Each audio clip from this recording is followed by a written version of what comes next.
ఈ రోజు ఈ వీడియోలో ఓదెల 2 అనే మూవీ గురించి మాట్లాడుకుందాం. తమన్నా, వశిష్ఠ సింహ లీడ్స్ గా, సంపత్ నంది సూపర్విజన్ లో, అశోక్ తేజ డైరెక్షన్ లో వచ్చిన సూపర్ న్యాచురల్ థ్రిల్లర్ ఇది. ఈ సినిమా స్టోరీ ఏంటి, దీని మీద నా ఒపీనియన్ ఏంటనేది ఇప్పుడు తెలుసుకుందాం పదండి. ముందుగా ఈ సినిమా స్టోరీ ఏంటంటే, ఈ కథ పార్ట్ 1 ఎక్కడ ఎండ్ అయిందో అక్కడి నుంచే మొదలైంది. తిరుపతి అనే నీచుడు కొత్తగా పెళ్లైన అమ్మాయిల్ని టార్గెట్ చేసి వాళ్ళ మీద అఘాయిత్యాలు చేసి దారుణంగా చంపుతూ ఓదెలలో భయానక వాతావరణాన్ని సృష్టించి చివరికి తన భార్య రాధ చేతిలోనే బలవుతాడు. అయితే తిరుపతి చనిపోయినా ఊరి వాళ్ళకి తన మీద కోపం మాత్రం తగ్గదు. దాంతో ఏం చెయ్యాలని బాగా ఆలోచించి ఊరి వాళ్ళంతా ఓ నిర్ణయానికి వస్తారు. తమ పగ చల్లారాలంటే తిరుపతి గడి ఆత్మకి శాంతి లేకుండా చేయాలనుకుంటారు.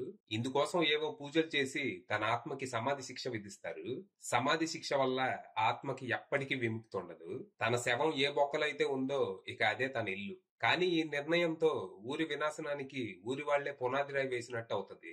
తన ఆత్మకి శిక్ష వేసినందుకు పగతో రగిలిపోయిన తిరుపతి ప్రేతాత్మగా మారి ఊరి మీద పడి మళ్లీ కొత్తగా పెళ్లైన అమ్మాయిల్ని చంపడం మొదలు పెడతాడు. త్వరలో ఓదెలని శ్మశానంగా మార్చేస్తానని ఊరి వాళ్ళని బెదరగొడతాడు. దాంతో ఈ సమస్యకి పరిష్కారం ఏంటా అని ఊరి వాళ్ళు వెతుకుతున్న టైంలో వాళ్ళకి భైరవి గురించి తెలుస్తుంది. తను మాత్రమే ఊరిని కాపాడగలదని ఊరి వాళ్ళు నమ్ముతారు. మరి తర్వాత ఏం జరిగింది? అసలు ఈ భైరవి ఎవరు? ఓదెలకి తనకి సంబంధం ఏంటి? నిజంగానే తను ఆ ప్రేతాత్మ నుంచి ఆ ఊరిని కాపాడగలదా?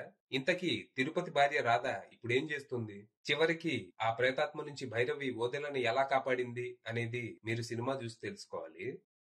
ఇక ఈ సినిమా నాకంతగా నచ్చలేదు. Week story and predictable screen play తో బోర్ కొట్టించింది.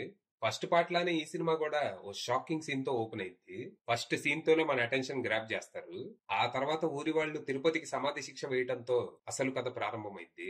ఆత్మకి శిక్ష వేశాక కొన్నాళ్లకి ఊరు మళ్లీ మామూలు పరిస్థితికి వస్తుంది. అమ్మయ్య, ఇక ఊళ్ళో పరిస్థితులన్నీ చక్కబడుతున్నాయి అనుకుంటున్న టైంలో ఊళ్ళో ఒకరు చేసిన చిన్న తప్పు వల్ల తిరుపతి ప్రేతాత్మకి విడుదల దొరికింది. ఇక ఇక్కడ నుంచి సినిమా కొంచెం పర్లేదనేలా ఇంటర్వెల్ వరకు సాగుతుంది. As it is first part screen play pattern నే ఫాలో అయినా పర్లేదనిపిస్తుంది.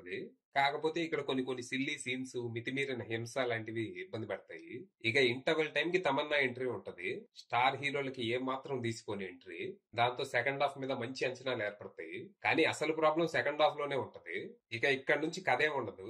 ఆత్మను ఆపడానికి భైరవి ఏవో ప్రయత్నాలు చేస్తూ ఉంటది. వాటిని ప్రేతాత్మ తిప్పి కొడుతూ ఉంటది. మధ్య మధ్యలో ఆత్మకి భైరవికి మధ్య దేవుడి గురించి వాదన, అంతే. క్లైమాక్స్ వరకు ఒక్క హై మూమెంట్ కూడా ఉండదు. క్లైమాక్స్ ఒక్కటి పర్లేదు అనిపిస్తుంది. ఇక పర్ఫార్మెన్స్ విషయానికి వస్తే భైరవిగా తమన్నా బానే చేసింది. సెకండ్ హాఫ్ మొత్తాన్ని తనే నడిపిస్తుంది. ఇక విలన్ గా చేసిన వశిష్ఠ సింహ అరుంధతిలో పశుపతిని గుర్తు చేస్తాడు. ఒసే అరుంధతి బదులు ఒసే భైరవి అంటా ఉంటాడు. ఇక హెబ్బా పటేల్ కి పెద్దగా చేయడానికి ఏమీ లేదు. కంప్లీట్లీ వేస్టెడ్ అంతే.